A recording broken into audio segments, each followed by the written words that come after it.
Welcome back to part 3 of Beach Renourishment, saving the environment, saving money, and saving lives. On this episode, we're going to focus on the first half on the environmental impact on the beach itself a little more than we did in the first two. As you see right there in front of you, this is the equipment that is out on the beach during a beach renourishment. You have four bulldozers out there, and you'll have a line of dump trucks out there once the sand starts getting pumped back up there. And we're going to let this run for just a second and let you hear, kind of get the feel for what is actually going on.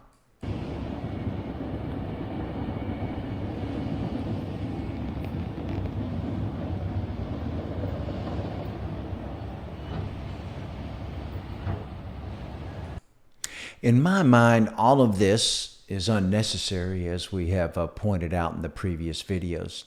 You see how far those bulldozers are going out there.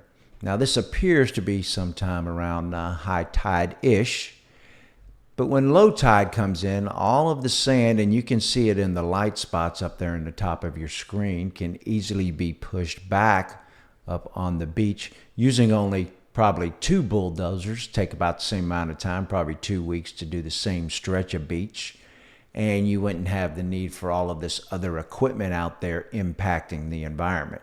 Now we're going to take a bird's eye view of the 2 boats that are involved with the sand extraction. As you can see, this is a tugboat with its engine running, holding the massive boat that is extracting the sand from the bottom of the Gulf that we will scan over here in a second. Obviously, the environmental impact here is way beyond what is necessary. And the DEP, one would hope that their main objective would be to minimize the impact on the environment in any way they can. These operations need to be done. No one is against beach renourishment.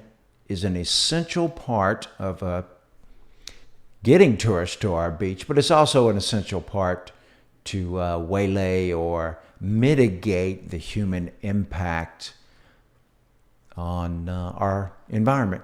Now you're going to see us approach the shells, the mountain of shells, from a different angle that we showed in the first video. As you can see, it is probably 15 to 20 feet high of wildlife extracted from the bottom of the Gulf. Ironically, the gentleman sitting in the underneath the umbrella there is there to guard that mountain, so tourists, I assume, do not get hurt on it.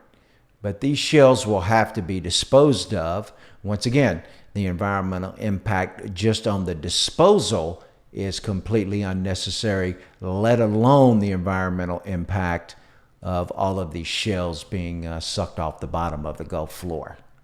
Now we're going to have a look at the human tragedy that unfolds from not doing our due diligence and eliminating as many rip currents as we could in season.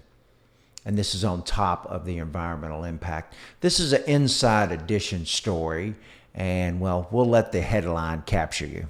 Florida's Panama City Beach is known for its beautiful white sand and crystal clear water, but today it's being called the deadliest beach in America. In this month alone, 7 drowning deaths have been attributed to the dangerous rip currents on Panama City Beach. Lifeguards say beachgoers are ignoring the warning signs and going in even when they're told not to. Maury Burden was at Panama City Beach with his wife and daughters celebrating his 63rd birthday. At the time, there was a double red flag warning, which means the rip currents were so hazardous, no one is allowed into the water.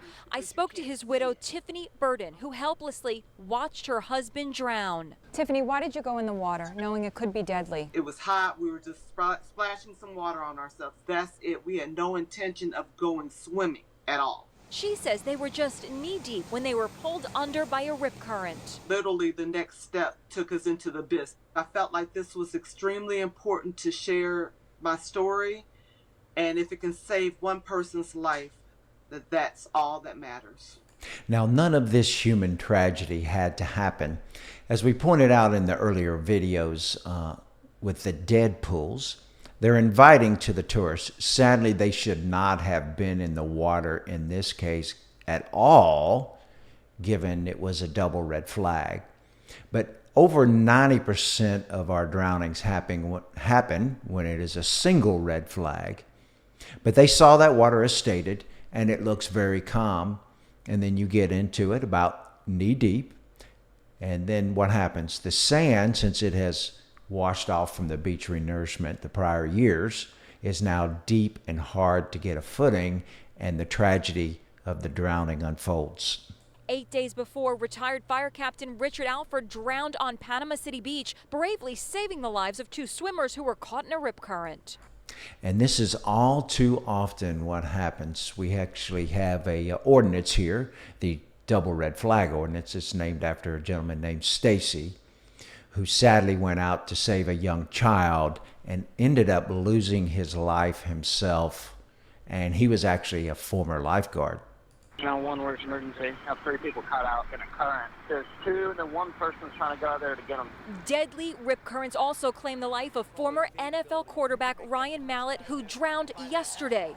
Tom Brady paid tribute to his former New England Patriots backup, who was only 35 years old. We lost a great man. Inside Edition producer Emma Cady is on Panama City Beach, where she's observing some swimmers who are not heeding warning signs. There is 1 red flag up today. Swimming is allowed with 1 red flag, but only up to your knees. Now, obviously, that's not the case. You can't swim only up to your knees. And people are in the water past their knees. Right behind me, it looks nice and easy. Real inviting day at the beach. The rip currents are still present. This fluorescent green dye shows a rip current as it's happening. Notice how the dye is being pulled out to sea. The danger lies in the narrow, flat water between the breaking waves. And as you saw right there, that was in what I refer to as a dead pool. Now, none of these tragedies have to happen every year up and down the Gulf Coast and the East Coast, for that matter, wherever there's been beach renourishment. We most certainly hope that the DEP will step in and help us take care of this problem. We will take it on ourselves to fund and do the work. As stated before, we just need the DEP to step in and give us approval to do it. So let's save the environment, let's save some money, and most importantly, let's save some lives.